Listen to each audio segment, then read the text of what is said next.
Hello, dear readers. It's Mr. Sova here, and I've got two books that I'm going to read to you today. The first one is called Swarm of Bees. And of course, it was written by Lemony Snicket. Lemony Snicket loves to write about dastardly things like swarms of bees. And the second book is called The Bad Mood and the Stick, also by Lemony Snicket. Of course, he writes about a bad mood, but a stick? Interesting. But let's get started with Swarm of Bees. Swarm of Bees by Lemony Snicket and illustrated by Rilla Alexander. Great name.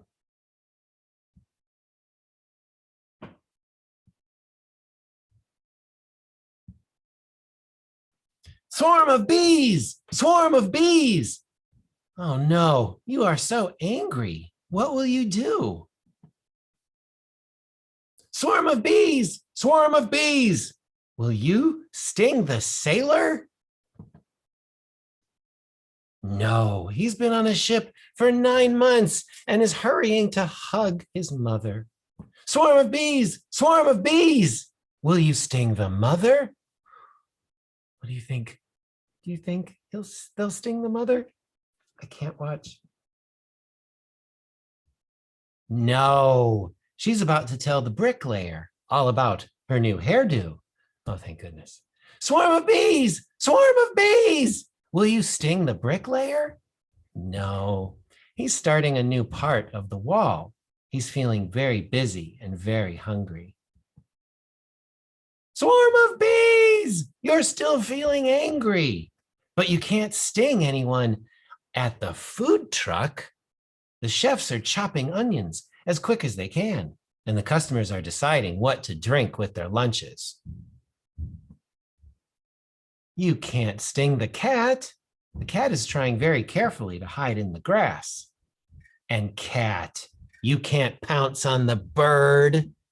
It has a worm in its mouth. Silly cat. Swarm of bees! Swarm of bees! You can't sting the man in the second floor apartment watching television. His window is shut anyway because his neighbors are making so much noise. And you can't sting the neighbors. They're playing card games on the balcony, and the little cousin is about to win. Do you think she'll win? I don't know. But you're still angry. But you can't sting the little cousin. She already hurt herself today when she stubbed her toe, and that's why she's wearing that bandage. Swarm of bees, are you going to sting the boy? He keeps throwing tomatoes. He threw one at the little cousin and stained her bandage. He threw one at the neighbor's window and made a mess. He threw 2 tomatoes at the cat and 3 tomatoes at the bird, who dropped the worm into a tomato on the ground. The boy threw a bunch of tomatoes at the food truck. He shouldn't do that. The boy threw tomatoes at the bricklayer, and he threw tomatoes at the mother's hairdo. And look, swarm of bees. He threw a tomato at the sailor, and now the sailor's chasing him. Where did they go, swarm of bees? Where is everybody? Whoa, look at that swarm of bees moving all over the town, and they're through the laundry and over the tow truck and coming around. Oh my gosh. In the backyard, watch out for the laundry. In the alley, watch out for the tow truck. Around the corner, who is that with the yellow and black striped shirt over there in the corner, down here in this corner of the book? He's got the same shirt as the little boy. What's he growing? Are those tomatoes? Oh my gosh. Watch out for the beekeeper. Beekeeper?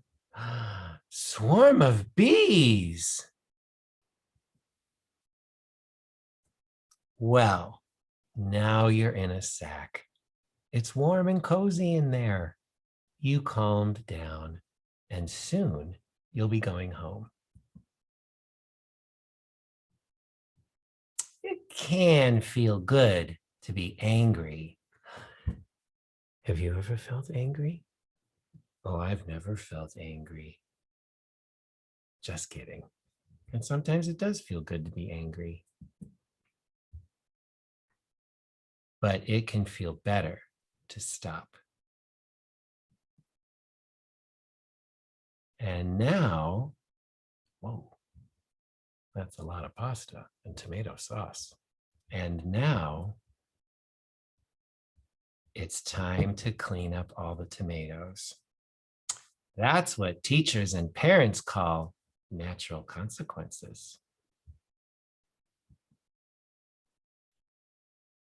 Scrub a dub. Okay.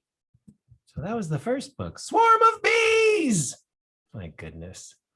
The next book I'm going to read is also by Lemony Snicket. And this one is titled The Bad Mood and the Stick. Let me ask you a question. Have you ever been in a bad mood?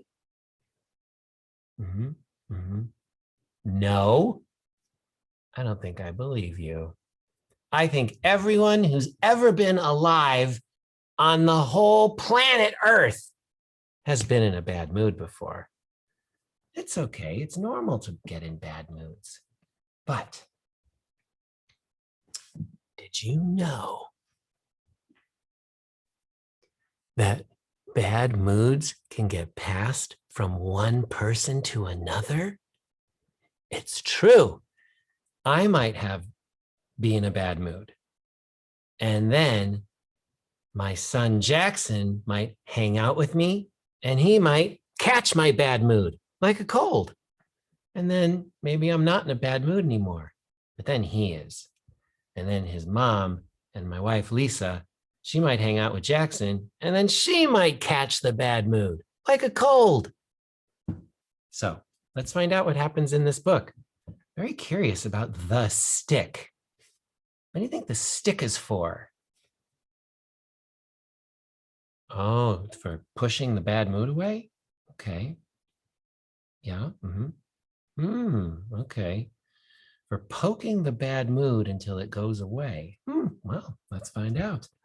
The Bad Mood and the Stick, written by Lemony Snicket and art by Matthew Forsythe. And these pages say, this bad mood belongs to Mr. Sova, my bad mood.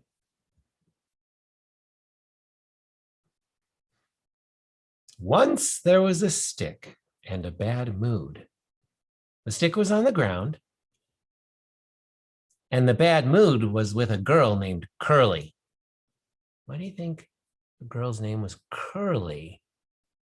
Because she liked the Three Stooges? No. What's that?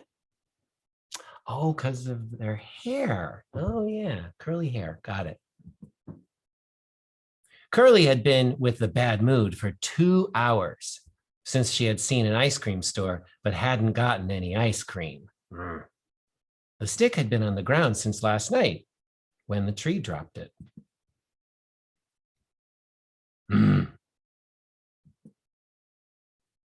Curly picked up the stick and used it to poke her brother.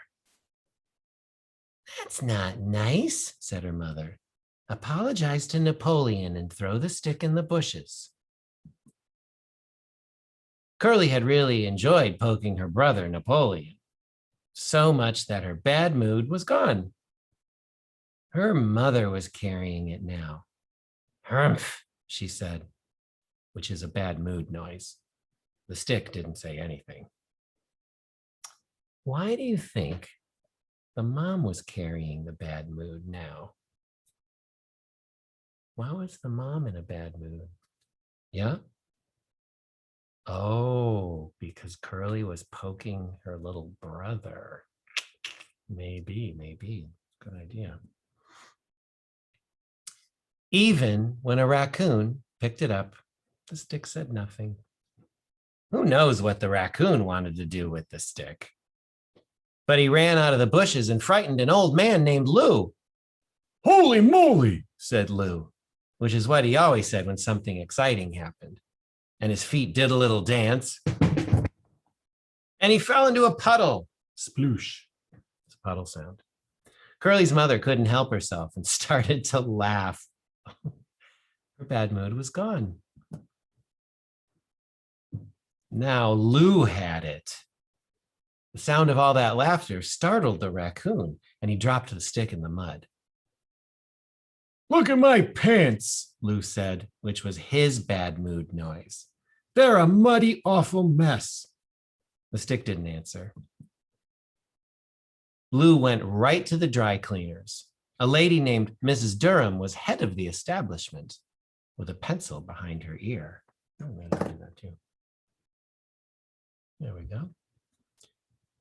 Take that pencil out of your ear, said Lou. You got to wash these pants and wash them quick. I'll stand around here in my underwear until you're done. You will do no such thing, said Mrs. Durham. This is a family place.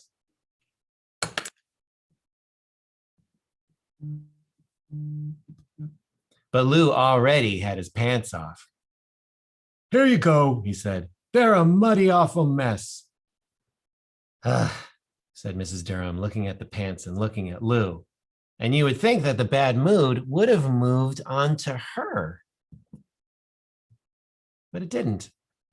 She took one look at Lou in his underwear, and the bad mood flew right out the window. You never know what's going to happen. Same thing with the stick. You would never guess, but some kind of bug made a brightly colored cocoon on it. Well, look at that, said Bert, and picked it up to look at it better. He took it back to his ice cream store and put it on display. That's sure unusual, said Curly's mother when they walked by. What do you say, kids? Let's all have some ice cream. Curly had fudge ripple and Napoleon had mint chip. Curly's mother ordered vanilla yogurt, but then she changed her mind and had fudge ripple too. But this didn't bother Bert. The bad mood was nowhere around. The cocoon kind of looks like ice cream. By the time Lou arrived, with his pants all clean and pressed, he wanted a double scoop, and so did Mrs. Durham. Holy moly, Lou said. Do I love ice cream? Mrs. Durham smiled. Same here, she said. Huh. Do you see where the bad mood is now? And 3 years later, they were married. The wedding was right there in the park, and everyone in this book was invited. Even the raccoon. Curly and Napoleon carried the flowers, and they did great. You never know what's going to happen. By then, the bad mood had been all around the world. You yourself had it several times. Really? Oh, yeah. Remember that one time that you were in that really bad mood? That must have been the bad mood traveling around the world, and then it found you. The stick, however, stayed in the ice cream store. The cocoon had opened a long time ago, and Bert had helped the bug fly out into the world. But the stick he kept right there. It put him in a good mood. Oh, there's Curly. Uh-oh. Bad mood was just waiting for her. I don't know about you, but I kind of want some ice cream now. Maybe you do too. Okay. Dear readers, I hope you enjoyed those 2 books, and I hope you have a really good week. Get outside, breathe fresh air, listen to your grown-ups. Most of the time. No, all the time, all the time. and I will see you next time. Have a great day.